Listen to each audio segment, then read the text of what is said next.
श्रोता बंधु, ये कार्यक्रम जो हम आप लोगों के समक्ष लेके चल रहे हैं कि अकल से काम करने वाला प्राणी कभी दुखी नहीं रहता। तो दुखी कैसे नहीं रहता, तो जरा गौर करें। एक राजा के पास में एक बहुत ही वृद्ध हाथी था, बूढ़ा हाथी। पूरे गांव के लोगों को उसने इकट्ठा किया और जवाब दिया कि इस हाथी की सेवा करो, इतनी सेवा करो कि किसी तरीका से हाथी मर न जाए। और अगर हाथी मर गया तो किसी ने जो हमारे पास ये खबर आकर के दी कि हाथी मर गया तो हम उसे मरवा देंगे। गांव के लोग सेवा कर रहे कि हाथी मर न जाए, और हाथी जिंदा रहे तो कब तक जिंदा रहे, एक दिन वो मर गया। और जब मर गया तो पूरे गांव के लोग बैठ करके रो रहे हैं कि अब राजा के पास खबर करने कौन जाए। एक चालाक आदमी आ गया और कहने लगा, पूरे गांव के लोग रो रहे हो, क्यों रो रहे हो? जवाब दिया कि राजा के पास कोई खबर करने जाएगा कि हाथी मर गया तो वो उसे मरवा देगा। बोलो तो तुम काहे को मरे जा रहे, हम जा रहे, हम खबर करके आएंगे। चल दिया और राजा को प्रणाम किया और कहने लगा, महाराज आपका जो हाथी है ना, हाँ क्या हुआ हाथी को? बोले कुछ नहीं, लेटा है। कि बेसुध होकर लेटा हाथी और वो कान भी नहीं हिलाता है, आंकुश मारे चाहे तेरे वो पैर भी नहीं चलाता है।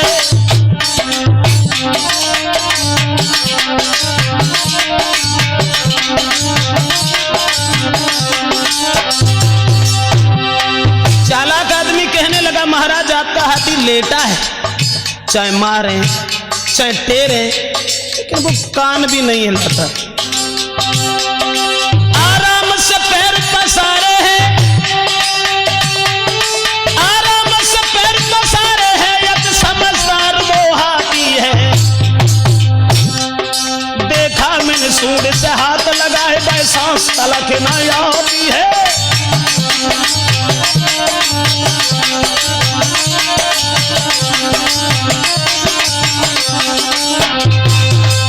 जवाब दिया, महाराज हाथी लेटा है, आराम से लेटा है, चाहे मारे चाहे टेरे, लेकिन वो कान भी नहीं हिलाता है। जवाब दो, हमने सूंड से हाथ लगा के देखो तो उसे सांस भी नहीं आती। राजा बोले, इसका मतलब हाथी मर गया। चालाक आदमी कहने लगा, महाराज जी तो आप कह रहे हैं, मैं नहीं कह रहा हूं कि हाथी मर गया। चला गया और पूरी बात जब कहेगा तो राजा के दिमाग में जाई कि आदमी बड़ू चालाक है। पूरी बात कहेगा और जिंदा चलोगो। बुलाया और जवाब दो, जाए बुलाओ, इसे हम कुछ इनाम देंगे, ये बहुत चालाक आदमी।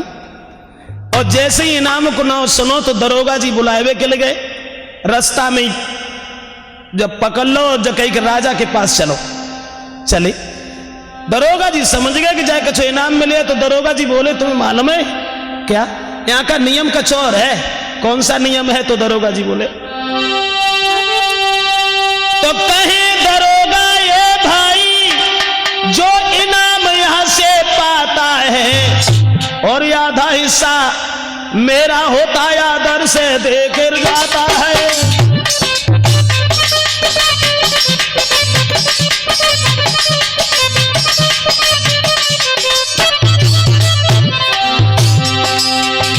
दरोगा जी कहने लगे, जो भी इनाम यहां से मिलता है तो आधा हिस्सा उसमें से मेरा होता है। आगे बढ़ के दीवान मिले, बोले चौथाई मेरा है। मंत्री बोले, मेरा भी है, बच जाए वो सब तेरा है।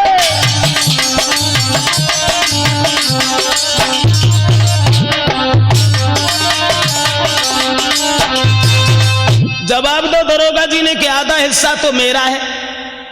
दीवान जी बोले, आधो जो बच जाए तामे से आधो हमाओ है। मंत्री बोले, और जो कुछ बचे सो हमाओ है, और जो न बचे तो कोई बात नहीं, जो आतो है इनाम पातो है, सो खाली हाथ जाते। मैंने कहा ठीक। चले गए। अब जब राजा के पास गए तो राजा कहने लगे, तू भाई बड़ा चालाक आदमी है, तूने सारी बात बता दी, लेकिन चालाकी से जिंदा बच गया, चला गया। ऐसा करो, कुछ इनाम मांगो। बोलो अब महाराज मुझे कुछ नहीं चाहिए। कहने लगे नहीं नहीं मांगो, क्या चाहिए आपको? तो चालाक आदमी बोलो दो हाथ जोड़ के महाराज और कछु ना चाहिए, एक इनाम दे दो। कहा कि 100 जूता केवल चाहता हूं और कुछ नहीं चाहिए। 100 जूता केवल चाहता हूं, गर होए मेहरबानी इतनी, और जीवन भर को ये काफी है मेरी औकात भला कितनी।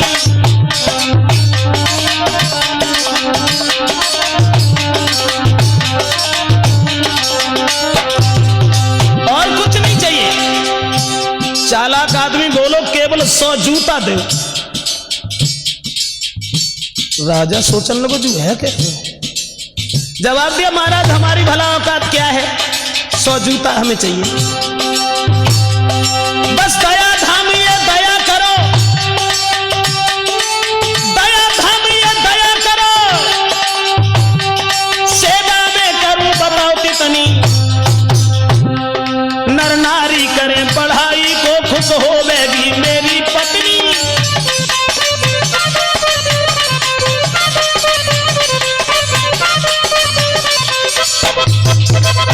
जवाब दिया कि महाराज केवल 100 जूता हमें चाहिए इनाम में, और कुछ नहीं चाहिए। इतनी बात जब सुनी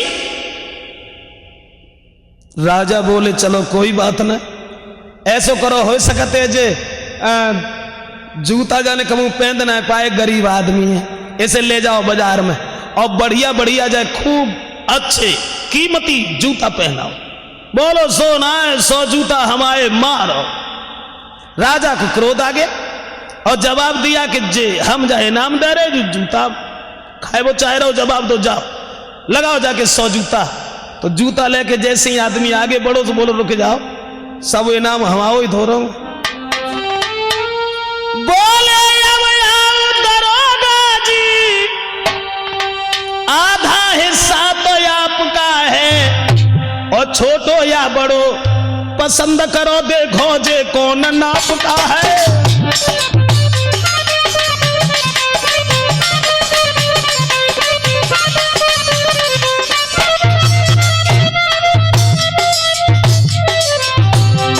छोटो या बड़ो पसंद करो देखो ये कौन नापता है।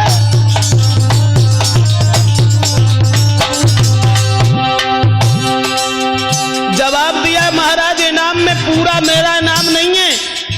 दरोगा जी से कही इधर आओ, आधा हिस्सा तो आपका है, आपका हिस्सा हम कैसे खाएं? हिस्सा तो सुदामा ने खाया था जो घर घर भीख मांगी, दूसरे का हिस्सा नहीं खाना चाहिए। अब 50 दरोगा जी में लगवाए और दरोगा जी के बाद दीवान जी से कही आप आओ, चौथाई तुम भी ले लीजिए, ये धर्म का नहीं पाप का है, और मत बचा हुआ मंत्री को दो, इसमें क्या मेरे पाप का है।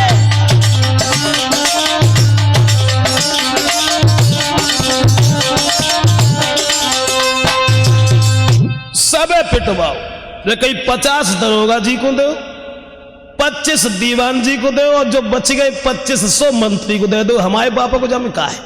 सबे पिटवाए के और चल दिया। राजा सोचने लगो जू बड़ो चालाक आदमी, सबे जूता लगवाए और चुपचाप चलो गो। राजा ने कही इसे दोबारा फिर बुलाओ, अब कोई और बड़ा इनाम इसे देंगे, हम अपनी तरफ से देंगे, मांग तो कुछ पाइए ना। दोबारा बुलवाओ, और जब दोबारा बुलवाओ जैसे ही रास्ता में दरोगा जी मिले तो मैंने पूछी धीरे से, कहो दरोगा जी कोई हिस्सा है? दरोगा जी नाराज हो गए, जवाब दिया जाए रहोगे इन बातें कर रहे हो बिना मतलब। पिटवाओ और हिस्सा बता रहा है। जैसी कचौर अंगेला बड़े दीवान जी मिले, जवाब दो, बोलो अब तुम आओ कितो हिस्सा है? कान लोगो चुप्पा सीधो चलो जा, मुझे कुछ नहीं चाहिए तुझसे। जाए कि जब वहां पहुंचे हैं राजा के पास हिस्सा किसी ने नहीं मांगा, तो सबको पिटवा कर चल पीना। राजा ने सोचा चतुर बड़ा, और फिर से बुलवा कर गद्दी के नीचे उसको कर लिया खड़ा।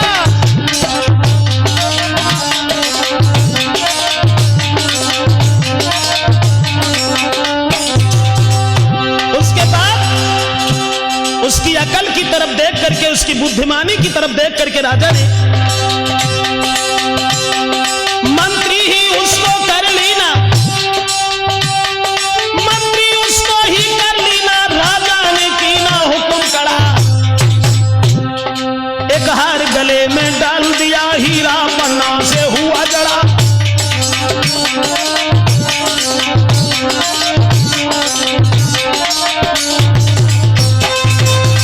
आखिर अपने मंत्री को निकाल दिया और उस चालाक आदमी को ही अपना मंत्री बना लिया।